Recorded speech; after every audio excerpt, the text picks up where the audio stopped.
Hey buddy, really good session today. It's great to see you swinging the irons as well as you were. I got to say, probably the best I've seen you swing that golf club ever. Really good strike on the golf ball.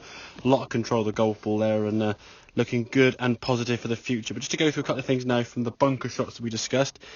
We look on the left hand side, quite close into that golf ball there, quite upright as the stance position, which in turn is going to cause you to get a little bit steeper into the golf ball. And if we look here at the first move, as you go back, left arm kind of working away from your body, bit of daylight there between your left arm and your chest, and the club's kind of got a bit whipped inside. So as you come back to the golf ball now, your club's going to have to sort of be coming across the ball with that left arm movement. Seeing how left arm's a bit further away, club coming across the ball in this direction, which is going to be steeper and also less efficient in terms of the power generated to the back of the ball. So with this sort of contact here now, a couple of things can happen. One, obviously you can shank it, because the heel now is going to be coming in kind of more prominent in the face of the golf club.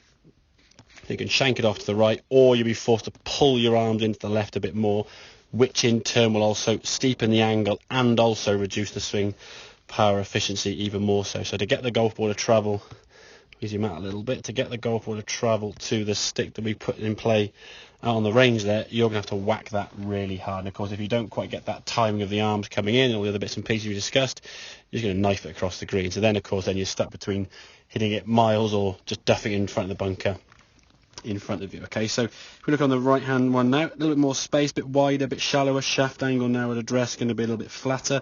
If we can flatten this down, we can shallow the angle. If we get too steep, it'll just get too diggy with the shot. So if we watch as the club goes back here now, zoom out a little bit, watch as that club goes back here now, left arm and the chest now a bit more in unison, club working back a little bit shallower and certainly more in front, as you can see here now.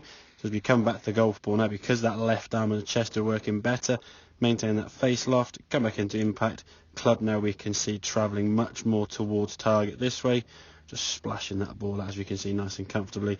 A much more efficient way of hitting a bunker shot with the club travelling in that direction as opposed to that direction. So we can work on that distance from the ball.